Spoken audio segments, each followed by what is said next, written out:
बोलिए सतगुरुदेव की जय। साहिब।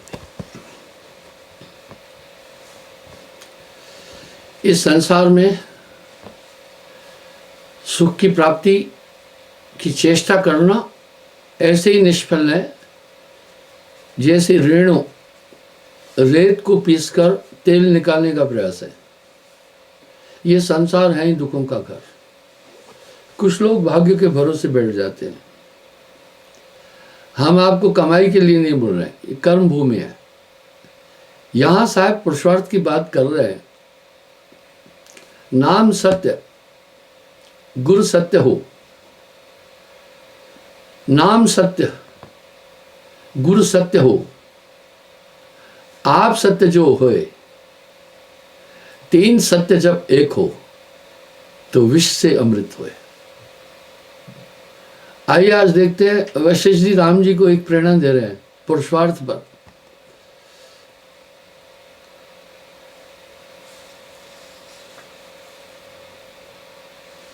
इसलिए पुरुषार्थ के बल से सत शास्त्रों और सत्संग द्वारा बुद्धि को निर्मल करके संसार सागर से पार होना उचित है। आपके मुंह में अन्न आया, लेकिन पुरुषार्थ क्या है? चबा रहे हो ना। अगर आप नहीं चबाएंगे तो अन्न का रस और शक्ति आपको नहीं प्राप्त हो पाएगी। इसलिए जो प्रारब्ध है उसको पुरुषार्थ डोमिनेट करता है। यही साहब ने भी कहा है। मैंने कई बार एक बात बोली है, साहब चारों युग में आए हैं और मैंने प्रमाण भी दिए हैं। इस तरह त्रेता में वशिष्ठ जी को साहब ने ज्ञान दिया था। राम जी ने ऐसे ही गुरु नहीं बनाया उनको।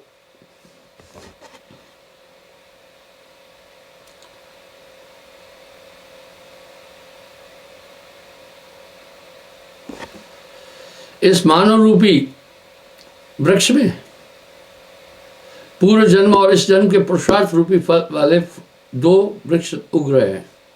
उनमें से जो अधिक होता है उसी की उन्नति होती है। बड़ा साहब कह रहे हैं, आपके भाग्य में चाहे कुछ भी लिखा है, लेकिन आपका पुरुषार्थ अगर उत्तम है तो आपके प्रारब्ध को वो डोमिनेट कर देगा। इसी तरह नाम की ताकत से ये सहज में हो जाएगा। अब साहब ने सहज मार्ग क्यों कह दिया? नाम की प्राप्ति के बाद निसंदेह वो ताकत आपके अंतःकरण को निर्मल कर रही है। आपका पुरुषार्थ बढ़ गया। आप सत्कर्म कर रहे हैं, आप पाप कर्मों से विलग हो रहे हैं। ये नॉर्मल बात नहीं है। अब यथार्थ में आपका पुरुषार्थ प्रबल हो रहा है, इसलिए प्रारब्ध को वो डोमिनेट कर देगा।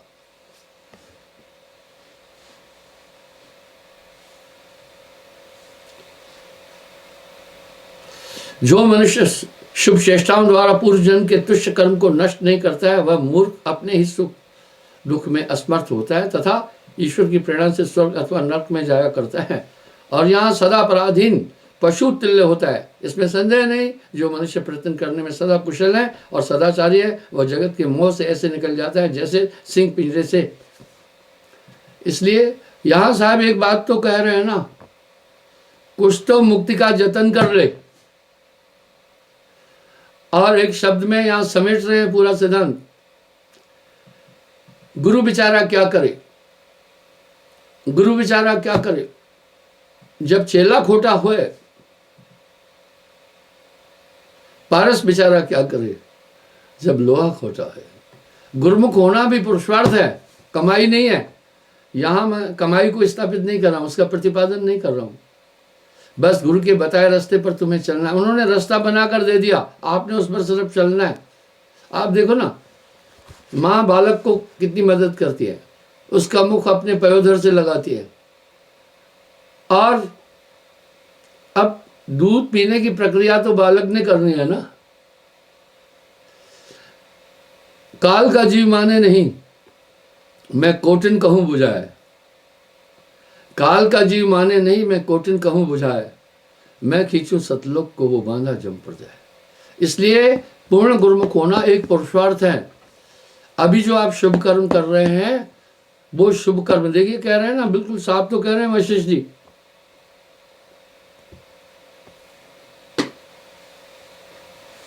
इसमें संदेह नहीं है, जो मनुष्य प्रयत्न करने में सदा कुशल और सदाचारी है वो जगत के मोह से निकल जाता है जैसे सिंह पिंजरे से। इसलिए आपकी सहमति बड़ी जरूर है। अगर आप संसार के पदार्थों की आकांक्षाओं में घूम रहे हैं तो आपकी रुचि परमार्थ और सतलोक की तरफ नहीं बढ़ेगी। इसलिए नित्य सत्संग की जरूरत है। बिन सत्संग कुमत नहीं छूटी। मुझे एक आदमी ने बड़ी अच्छी बात बोली, बोला गुरुजी ये 2 साल आप कहीं आए गए नहीं है और बहुत लोग भटक जाना था, लेकिन जो आपने लाइव प्रोग्राम दिया इसका इतना बड़ा प्रभाव हुआ कि लोग स्टैंड कर दिए और नए लोग भी जुड़े। मैं घमंड से नहीं बोल रहा हूं, आप इसको मेरा अहंकार नहीं, यथार्थ उक्ति मानना। मेरी नकल से कुछ पंथों ने लाइव प्रोग्राम देना शुरू किया। मैं जो क्रिया करता हूं वो बाकी भी बड़े बड़े मत मतांतर करते हैं। उनको भय है कि हमारे लोग उधर नहीं चले जाए, मुझे भय नहीं है। विश्वास करना, यह मैं अपनी विद्वता नहीं व्यक्त कर रहा हूं। हफ्ते में 1 दिन भी लाइव प्रोग्राम नहीं दे सके वो, फिर कहीं दादा गुरु के फोटो देने लगे, उनकी प्रीचिंग देने लगे कहीं किसी। इसका मतलब है उनका अंतःकरण ज्ञान से शून्य है। क्षमा चाहता हूं, पिछले 2 साल से लगातार मैं आपके सम्मुख अपने विचारों की अभिव्यक्ति कर रहा हूं। पहले मेरी स्टडी नहीं होती है कोई भी, मैं यहीं आकर आपसे बात करना प्रारंभ करता हूं। मस्तिष्क से कही हुई बात अलग होती है, अंतःकरण से कही हुई बात अलग होती है। जो मस्तिष्क द्वारा प्रवचन किया जाता है उसको कथा बोलते हैं। कथा मीन्स कहानी। जो अंतःकरण से निकलने वाली वाणी है वो अधिक प्रभावित होती है। मैं ये कहना चाहता हूं कि इस तरह बंधुओं, आप देखें नाम के बाद आपके जीवन में कितना बदलाव आया, क्योंकि आपने पुरुषार्थ किया। आपने क्या पुरुषार्थ किया? आपने मेरे नियमों का अनुकरण किया। आप देख रहे हैं संसार में विजयी वही होता है जिसमें पुरुषार्थ करने की भावना होती है। युद्ध में 2 योद्धा लड़ते हैं, एक का पुरुषार्थ बहुत सबल होता है, एक ढीला हो जाता है। जिसका पुरुषार्थ ढीला होता है वो पराजित हो जाता है। इस तरह आपको एक बहुत बड़ी फाइट लड़नी है। आपका बैरी और कोई नहीं है। अंदर बैठे हुए शत्रु हमेशा आप पर हमला कर रहे हैं। वो अंतःकरण में विचरण करने वाले शत्रु आप में अज्ञान का आवरण पैदा करना चाह रहे हैं, अज्ञान उत्पन्न करना चाहते हैं ताकि आप आत्मा की तरफ नहीं बढ़ सके। चश्मे दिल से देख तू क्या क्या तमाशे हो रहे, दिल सता क्या क्या है तेरे दिल सताने के लिए। एक दिल लाखों तमन्ना, उसमें भी ज्यादा हवस, फिर ठिकाना है कहाँ उसको बिठाने के लिए। इसलिए हमेशा सतर्क रहना, हमेशा होशियार रहना, गफलत नहीं सदा होशियार देखना। पल पल वो सोवत जागत धर धर मारे। आपके अंतःकरण में रहने वाले पूरे शत्रु एक्टिव हैं। काम आता है तो आप परिस्त्री की तरफ मनुष्य दौड़ने लगता है। अपनी सुंदर नारी होने के बाद भी इस कलयुग में आदमी परिस्त्री की तरफ बढ़ रहा है। इसी तरह धन आने पर लोभ और बढ़ता है। कोड़ी कोड़ी जोड़कर कीने लक्ष्य करोड़, कोड़ी संग न जाता है केता डाम बटोर। ये सभी शत्रु जो आप पर हमला कर रहे हैं आदृश्य और निराकार रूप में है, क्योंकि ये मन की तरंगों से ही इनका संचालन होता है। और आपका सबसे बड़ा शत्रु भी मन है। वो जितनी कल्पनाएं भाव आपके अंदर प्रेषित करता है सीधा आपके मस्तिष्क पर असर करते हैं। वैसे ही करते हैं जैसे मादक पदार्थों का सेवन करने वाला कितना भी मजबूत क्यों नहीं है, लेकिन उसके ऊपर मादक पदार्थों का प्रभाव पड़ जाता है। इसी प्रकार से ये काम क्रोध लोभ मोह अहंकार में इस आत्मा को निरंतर रूप से खींचे जा रहे हैं। सावधान रहना। उसको काल क्या करे जो 8 पैर होशियार। वह साहब कह रहे हैं उसको काल क्या करे जो 8 पैर होशियार। इसलिए यही पुरुषार्थ है, आप सहज रूप से अपने ध्यान को एकाग्र रखना और अपने अंतःकरण पर पूरा नियंत्रण रखना। ये सोवत जागत धर धर मारे, इसमें संदेह नहीं। जो मनुष्य प्रयत्न करने पर सदा कुशल और सदाचारी है वह जगत के मोह से ऐसे निकल जाता है जैसे शेर पिंजरे से। यहाँ साहब को क्या जरूरत पड़ गई ये कहने के लिए, मैं चितवत हूं तोहे को। चितवना कहते देखना। मैं चितवत हूं तोहे को, तू चितवत है ओहे। कहे कबीर कैसे बने तोहे मोहे और ओहे। आप आत्मा और मन के संदेश को पढ़ना सीखो। ऐसा नहीं है सब घट व्यापक साइया सुनी सेज न कोय, बलहारी वा घट की जा घट प्रगट होए। जब भी आदमी गलत काम करने जाता है अंदर से एक प्रेरणा निकलती है, आत्मा ज्ञान में है ये काम उचित नहीं है, वाह। आदमी उसको इग्नोर करता है, साइड करता है, मन की धारा में बह जाता है। क्यों? मन स्थूल जगत के पदार्थों में आकर्षण दिखाता है। मैंने कल भी एक बात बोली थी, आप थोड़ा सा विचार, मैंने बोला था 2 चीजें आकर्षित है, दोनों के लिए आप विचार तो करो। पहला धन, धन से क्या प्राप्त होता है? धन से प्राप्त होता है इंद्रिय सुख और वैभव, इंद्रियों का आनंद प्राप्त होता है केवल। अच्छा मकान हो, ऐसी मकान हो, ये स्किन की डिमांड है। इस तरह सुंदर स्त्री हो, ये चक्षु की डिमांड है। बहुत धन आ जाए, ये भी हमारे लोभ की डिमांड है। ये सोवत जागत धर धर मारे, ये शत्रु 24 घंटे हमला कर रहे हैं। आप बस गुरुमुख होना है, उस तरफ जाना नहीं है। आपको एक रेखा के अंदर लाए हैं, उस रेखा को क्रॉस नहीं करना।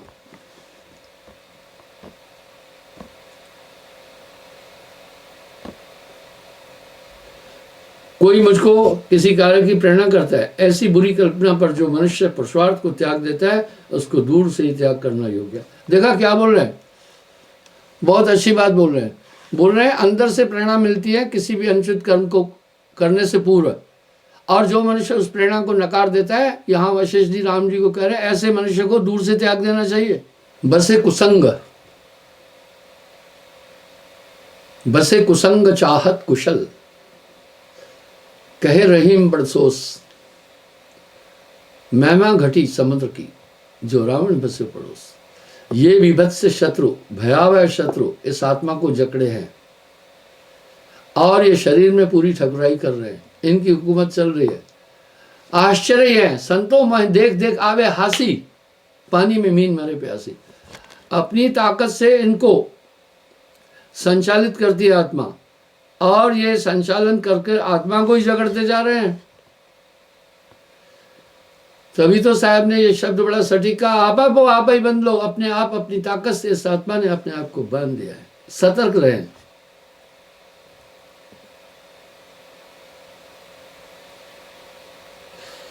ऐसी बुरी कल्पना कर जो मनुष्य पुरुषार्थ को त्याग देता है उसको दूर से ही त्याग करना चाहिए। यानी जो मन की तरंग आती है उसके अनुसार काम कर रहा है, विचार ही नहीं कर रहा है।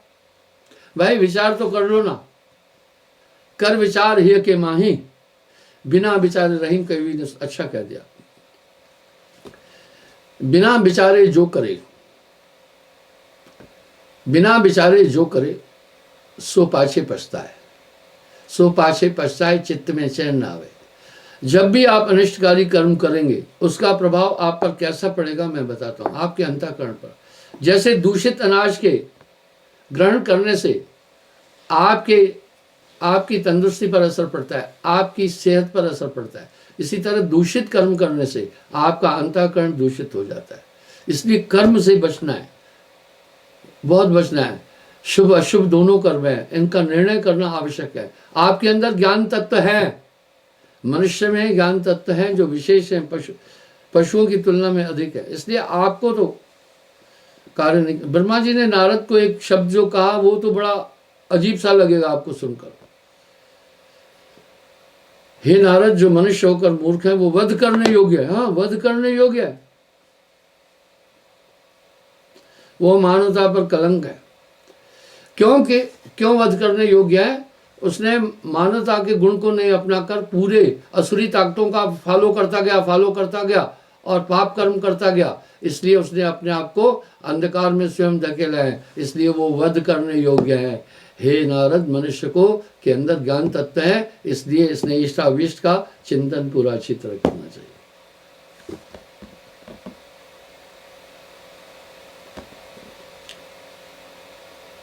सहस्त्रों व्यवहार हमारे सम्मुख होते हैं, उनमें राग द्वेष का परित्याग कर शास्त्र अनुसार यत्न करना उचित है।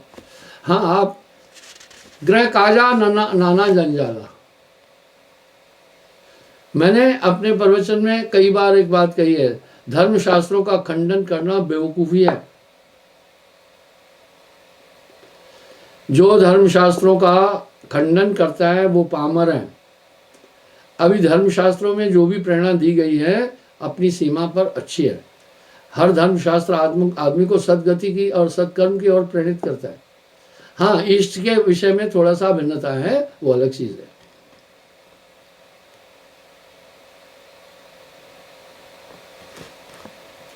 शास्त्र के अनुसार अपनी अखंडित मर्यादा को नहीं त्यागता है, उसको संपूर्ण अभीष्ट ऐसे मिल जाते हैं जैसे समुद्र से सब प्रकार के रत्न सुख और दुख की निवृत्ति के लिए वह अवश्य कर्तव्य कर्म जो ज्ञानी लोग यत्न करते हैं उन्हीं को पुरुषार्थ कहते हैं, और कोई पुरुषार्थ नहीं है। जो मनुष्य अपने आत्मा के कल्याण हेतु कार्य करता है वो ही पुरुषार्थ है। इसलिए पुरुषार्थ आपके पूर्वोक्त कर्मों का नाश कर देता है। बुद्धिमान मनुष्य सेवा, आप देखिए ना, साध समागम और उत्तम शास्त्रों के अवलोकन द्वारा बुद्धि को निर्बल करके साधन करे। देखिए यहाँ सेवा आया और ज्ञानी लोगों का संपर्क करना। अब यहाँ ठेलुआ क्या कह रहे हैं, कोई गुरु की जरूरत नहीं है, कुछ नहीं, खुद ब खुद हो जाएगा सब। अरे भाई, जब खुद ब खुद हो जाएगा तो दुनिया फिर क्यों भटक रही है इतनी? तुमने तो विकृत मस्तिष्क की बात कह दी ना। यहाँ तो सभी धर्मशास्त्र गुरुमुखता का संदेश दे रहे, तुम कह रहे गुरु का ही जरूरत नहीं है। दिमाग का इलाज करने की आवश्यकता है ऐसे लोगों को।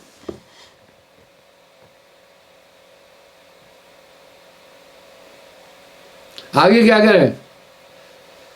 जिन शास्त्रवेताओं, संतों, संतजनों से वह परमार्थ जिन शास्त्रवेता संतजनों से प्राप्त हो उनकी सदैव सेवा करना उचित है। आप मिलान करें तो साहब भी कह रहे गुरु सेवा में सब फल पावे। बहुत नहंसा भाव चल रहा है।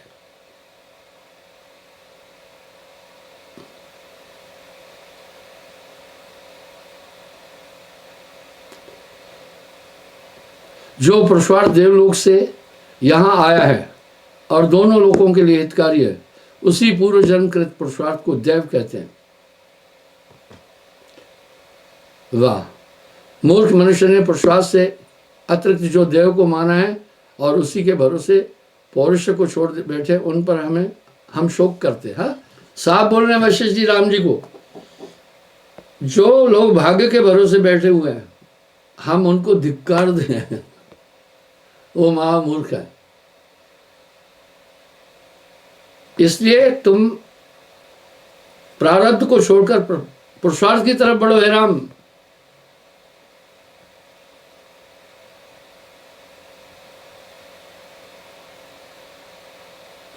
सदा अपने पुरुषार्थ से ही दोनों लोगों का हित साधन होता है। पुरुषार्थ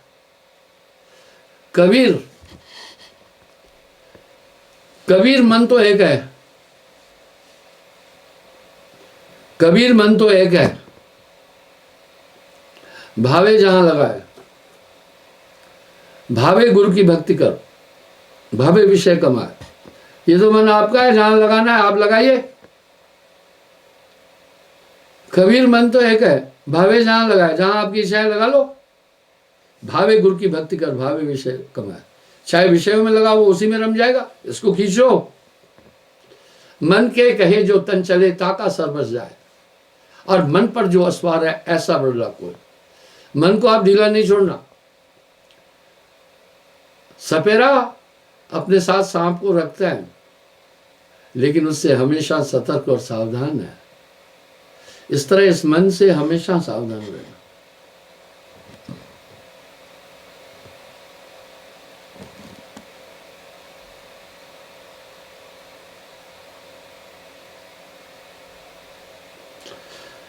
इसलिए सदा अपने पुरुषार्थ से ही दोनों लोगों का हित साधन होता है।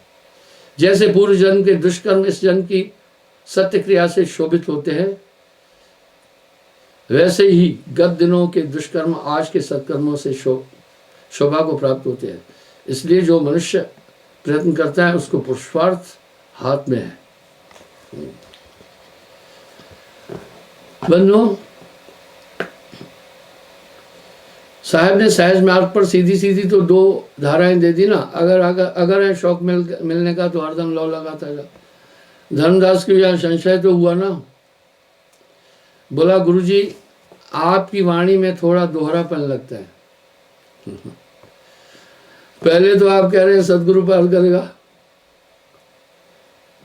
सदगुरु आए छुड़ावन हारा, निश्चय मानो कहा हमारा। जब वो सब काम करने वाला है, हम उसी के भरोसे हैं, तो फिर हमें क्या करना है। वाह, देखा ये शंका आ गई। साहब ने कहा ठीक है, अगर तुम नियम का भी पालन करते रह रहे हो तो वो ताकत तुम्हें उठाएगी। तुम तो सप्लीमेंट्री वाले, ग्रेस वाले फिर विद्यार्थी हो और वेटिंग वाले विद्यार्थी हो, इसलिए कुछ तो मुक्ति का जतन करो।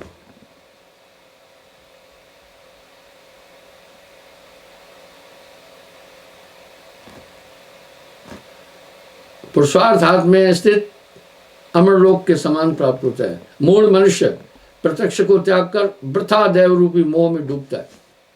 आप नहीं देख रहे, आपके सामने भी तो कुछ लोग हैं, प्रमाण तो आपके सामने कहते जो भाग्य में लिखा होगा वही होगा। बोला जो भाग्य का है भैया वही होगा।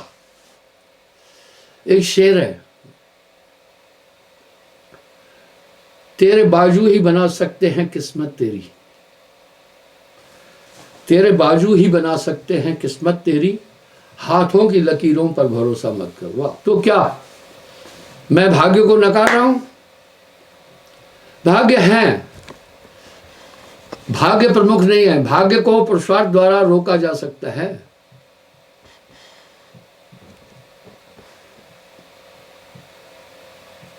अब क्या कह रहे हैं राम? मूढ़ मनुष्य प्रत्यक्ष को त्याग कर वृथा देव रूपी मोह में डूबता है। शुभाशुभ, शुभाशय रामचंद्र जी, संपूर्ण कार्य और कारणों से शून्य अपने निश्चल चित्त से कल्पित मिथ्या देव को त्याग कर अपने पुरुषार्थ का आश्रय लो। हाँ, ये वशिष्ठ जी राम जी को कह रहे हैं पुरुषार्थ का आश्रय लो। जो मैंने आपको कहा है उन सद्गुणों को तुम अपने अंदर उनका अनुकरण करो, यही है पुरुषार्थ। आपको बैठा है घट भीतरे, बैठा है घट भीतरे, बैठा है सचेत, जो जैसी गत चाहता ताहे तास मत देत।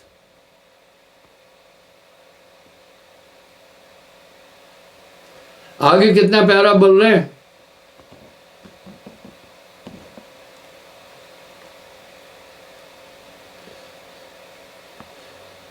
कह रहे हैं वेदादि सत्शास्त्रों द्वारा निर्णय किया हुआ जो सज्जन के आचार से ज्ञान रूप पर फल मिलता है, उस फल प्राप्ति की हृदय में तीव्र अभिलाषा उत्पन्न होने से जब चित्त उधर की ओर जाता है तब इसी चेष्टा का नाम पुरुषार्थ है। इसलिए आप ये सोचो कैसा पुरुषार्थ है, आप सुमरन करना, क्योंकि मन की कल्पनाओं को नियंत्रित करने का एक ही साधन है, सुमरन। जब आप सुमरन कर रहे हैं तब आपका मन बाकी एंगेज हो गया, वो एंगेज हो गया। मैं उदाहरण देता हूँ, एक बच्चे ने बड़ा हठ किया, उस चीज से हट ही नहीं रहा था। मैंने उसे किसी खिलौने में बहला दिया, वो भूल गया। मानत नहीं मन मोरा, मानत नहीं मन मोरा साधो, मानत नहीं मन मोरा। मन का स्वाभाविक रुझान जो है जगत के पदार्थों की तरफ है। जैसे पानी जो है ना हमेशा ढलान की तरफ चलता है, उसकी ये वृत्ति है। आग हमेशा ऊपर की तरफ चलती है। इस तरह मन का स्वाभाविक रुझान जो है, अगर आप ऐसे निष्क्रिय रहेंगे तो मन आपको विषयों की तरफ ले जाएगा। वहां सतर्क रहना, बुद्धि बल से पुरुषार्थ का अवलंबन करके निरंतर प्रयत्न करना उचित है, तथा उत्तम शास्त्र और संत और ज्ञानियों की सेवा से इस प्रयत्न को सफल करना उचित है। देखिए यहाँ क्या कह रहे हैं कि संतों और ज्ञानियों की सेवा करना उचित है, इससे तुम्हारे अंदर वो पुरुषार्थ और मजबूत होगा। साहब तो कह रहे हैं गुरु सेवा से सफल पाए, बौर्ण हंसा भव जलाए, सदगुरु की सेवा सफल है जो कोई करे चितलाए। पूरा मिलन हो रहा है। व्याख्याकार अपने अपने तौर तरीके, अपनी अपनी भावनाओं का मिश्रण कर देते हैं, आदमी भ्रमित हो रहा है।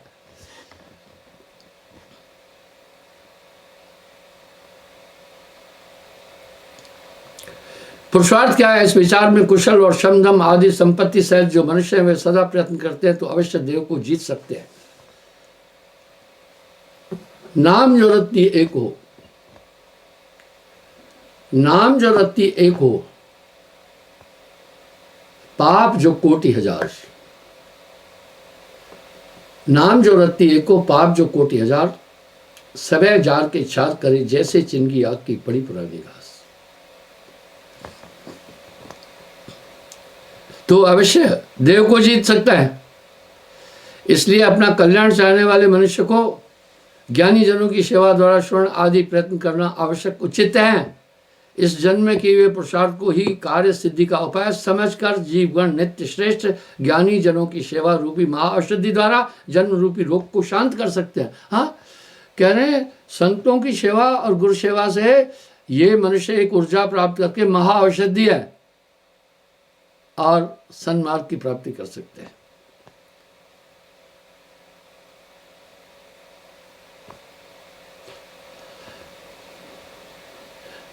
निरोग मानसी व्यथाओं से रहित शरीर को पाकर ऐसा कार्य करे जिससे पुनः इस संसार में जन्म न हो। मनुष्य इसके लिए निश्चिंत है। पाप करने वाला अगर इतना सोचे ना, किसी को मार रहा है तो मुझे जेल में रहना पड़ेगा, जेल में मेरा जीवन बाधित हो जाएगा, मेरी विचारधारा कुंठित हो जाएगी, उसमें कुछ अपराध करने वाले लोग हैं उनके संसर्ग से अंतःकरण पर असर पड़ जाएगा और हिंसक प्रवृत्ति हो जाएगी, तो वो वहीं पर अपना उस क्रोध को भी तो जीत लेता है। विचार से क्रोध को जीतिए ना। आपके अंदर ये प्रभु ने सब तुझे करदान दिए, सब वांछित वस्तु विधान किए, कुछ तो उपयुक्त करूं तन को, नर हो न निराश करूं मन को। आपके पास तो शक्तियां निहित हैं। संतों में देख देख आवे आसी, पानी में मीन मेरे प्यासी। बस इससे बचना। जन्म मरण का दुख अति भारी भैया, सिर्फ इस 4 दिन की चांदनी फिर अंधेरी रात, केवल इस जीवन को क्यों देख रहे हैं आप ये क्यों नहीं सोचते हैं एक दिन बंदिया है तुझे चलना पलट के वरना नहीं। रावण के 1 लाख भूत 1.25 लाख नाती ताके घर दिया ना बाती। सब कुछ तो उसका खत्म हो गया था, साथ कुछ भी नहीं जाएगा। जिनके हित पर लोग बिगाड़ा अंतकाल वो ना है सहाय। जिनके लिए मनुष्य परलोक बिगाड़ रहा है आखिरी में कोई सहाय नहीं होगा।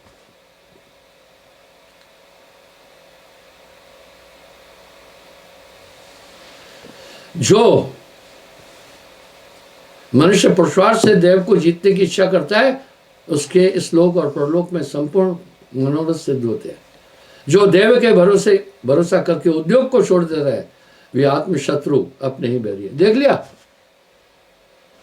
जो भाग्य के भरोसे बैठा हुआ पुरुषार्थ नहीं कर रहा है वो अपना ही शत्रु है, आत्मद्रोही है, अपनी आत्मा का द्रोही है। और जो मनुष्य मानव तन प्राप्त करके आत्म कल्याण के लिए चेष्टा नहीं करता है वो भी आत्मद्रोही है। यह तन का फल विषय न भाई, यह तन का फल विषय न भाई, भजो नाम सब काज ब्याही।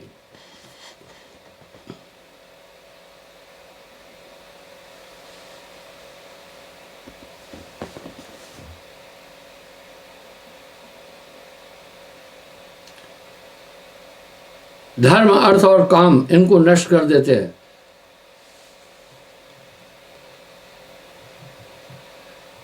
स्पंदन तत्व ज्ञान का हृदय में विकास, उससे पीछे मन स्पंदन पुरुषार्थ साधन की इच्छा, और फिर इंद्रिय स्पंदन अंगों के संचालन, कर्म ज्ञानेंद्रियों की प्रवृत्ति। तीनों पुरुषार्थ के स्वरूप में इन्हीं से फल का उदय होता है। देखा ना, एक स्पंदन आपके अंदर हो रहा है, वो ये इंद्रियां और मन करता है। आपको जब आप दूषित हो जाएंगे तो इंद्रियां भी दूषित जाएगी, क्योंकि आपका अंतःकरण इनको संचालित कर रहा है। इंद्रियों का दोष नहीं है, मन का भी उतना दोष नहीं है। यहां साहब क्या शब्द कह रहे हैं, मन जाता है जाने दे। मन अनिष्टकारी कर्मों के लिए जाना चाहता है, जाने दो। गहके राग शरीर, वाह, उतरा पड़ा कमान से क्या कर सकता तीर। मन के चलाए तन चले ताको सर बस जाए। जो मन की कपोल कल्पित कल्पनाओं के अनुसार चलता है उसका सब कुछ नष्ट हो जाएगा। और मन पर जो असवार है ऐसा वर्णा कोई। भाइयों, इस मन से हमेशा सावधान रहना। जिसके घर में सांप होता है, एक एक पल वो सावधान रहता है।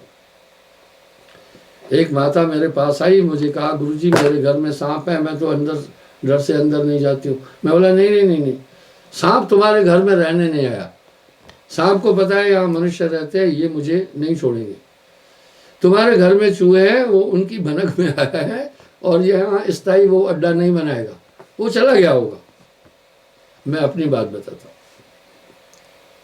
मेरा कुल्ला था, इसमें बहुत चूहे थे। मैंने ये बात कई बार उठाई है। जब मैं एक बार, क्योंकि मैं तो अधिक बाहर ही रहता हूँ, अभी ये लॉकडाउन के कारण कहीं नहीं गया। मुझे एक माता ने कहा जब मैं आया, बोला गुरुजी कुल्ले के अंदर नहीं जाना। मैं बोला क्यों? इसमें तो मैं रहता हूँ। बोला मैंने देखा एक सांप आपके कुल्ले में गया है। बोला, मैंने कहा सांप में सिंगड़ शक्ति बहुत है। अगर 100 फीट पर चूहा है, 100 फीट सांप जान जाता है। और चूहा भी जान जाता है अगर 100 फीट पर सांप है तो। आप भरोसा करना, जंगल का शेर आदमी अगर 100 मीटर के दायरे में भी है, शेर को पता चल जाता है। और अच्छा गया आदमी है तो आदमी को भी पता चल जाएगा। आपके अंतःकरण में स्पंदन है। मैं आपको एक उदाहरण दे रहा हूं। मैं कुपवाड़ा की बात बता रहा हूं। आप कहेंगे फौज की बात क्यों उठाते हो? वो प्रमाण देने के लिए उठानी पड़ती है। तो हमारा वहां किरण पोस्ट पर डिफेंस है, ताकि इन्फिल्ट्रेशन नहीं कर सके अपना आतंकवादी। हमारे डिफेंस से 200 मीटर ऊपर भी सेकेंडरी डिफेंस था, वहां 2-3 मोर्चे थे। मैं कुछ जवानों के साथ वहां पर गया उसको देखने के लिए कि उसकी मेंटेनेंस करना ठीक है। तो उसके आगे हम लोगों ने माइन लगाए हुए थे ताकि आदमी डायरेक्ट नहीं है, उसका फिर रिकॉर्ड होता है। जब वहां बैठे हम, मुझे यूं आभास हुआ यहां शेर है। मैंने लड़कों से कहा यार मुझे इस एरिया में शेर है ऐसा लग रहा है। लड़कों ने कहा साहब ऐसा है कोई शेर नहीं है, आपका ख्याल है। मैं आई गई बात हो गई। हम अपने पर पोस्ट पर आ गए। दूसरे दिन एक लोकल आया, उसने कहा गुरुजी मैं किसी काम से जंगल में गया था, यानी कहा कमांडर को आकर कहा कि मैं जंगल में किसी काम के लिए गया था, तो आपके मोर्चे में मैंने शेर को देखा, उसकी एक टांग नहीं थी। संभवतः उस शेर की टांग उस माइन से उड़ गई थी, इसलिए वो चल फिर नहीं सकता था। आप सोचे शेर की एक टांग वो वहां था, वो सच में शेर था। स्पंदन आपके अंदर है। आप सबकी गठरी लाल है, कोई नहीं कंगाल। आप किसी को हल्के में मत लेना। आपके शरीर में सिद्धियां भी है, तभी तो साहब कह रहे हैं या घट भीतर रिद्धि सिद्ध है कि भरे अखंड भंडारा, इस घट भीतर काम धेन है कल्प वृक्ष न्यारा। सभी चीजें इसमें भरी पड़ी हैं, सबकी गठरी लाल है, कोई नहीं कंगाल। बस सदगुरु सैन सहारा है। सैन इशारे को कहते हैं। सैन बैन को समझे तासे कहिए धाय। सैन इशारा, बैन वाणी, इशारे की बात। सैन बैन को समझे तासे कहिए धाय। धाय यानी दौड़ के उससे बात करना, चाहे नहीं सुनना चाहे, वो बुद्धिमान है। सैन बैन समझे नहीं, बाप को कहो भला है, कहा उसको तो कहो तू जा ही जा। तो इस तरह आपको पूरे संकेत मिल रहे हैं अंतःकरण में। एक सिस्टम आपके शरीर में पूरा पूरा है। सबकी गठरी लाल है, कोई नहीं कंगाल।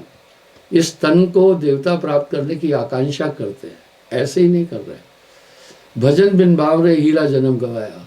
इस तरह इन ये आपको मोक्ष के लिए मिला है। जन्म मरण का दुख अति भारी, ताको समझ गहो नर नारी। ये मनुष्य तन बहुत दुर्लभ है भाइयों बहनों। यह तन का फल विषय न भाई, भजो काज सब भजो नाम सब काज में आई, रामायण में गोस्वामी जी कहते।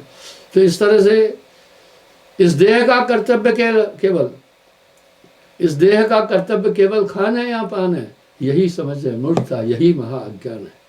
इसको हल्के में नहीं लेती। ये कीमती मनुष्य तन है। क्षमा चाहता हूँ, समय हो गया है, कल पुनः मैं हाजिर हो जाऊंगा साहिब।